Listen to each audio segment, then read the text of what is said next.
বেঝা সন্ধ্যা ঝড় বৃষ্টি দূর আকাশে মেঘের প্রতিধ্বনি বাদলে ঘিরেছে আকাশ বইছে বাতাস আড়ালে দাঁড়িয়ে তুমি আরাম। সব বেশি গেছে, সব বেশি গেছে।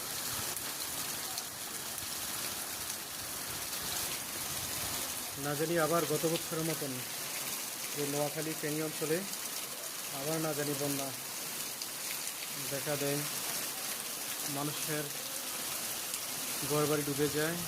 না জানি আবার ত্রাণকর্মীরা আবার ত্রাণ নিয়ে ছুটাছুটি করতে হয়। দেখেন, অঝোর বৃষ্টি হচ্ছে, অঝোর বৃষ্টি, এদিকে অঝোর বৃষ্টি হচ্ছে, মানে টানা বৃষ্টির কারণে প্রায় বন্যার অবস্থা। তো এভাবে যদি বৃষ্টি হতে থাকে দেই হয়তো আবারও কি সেম জিনিসটা দেখা যাবে এই নোয়াখালীতে। জানি না কোথায় যাচ্ছি, যাক আল্লাহ রক্ষা করুন।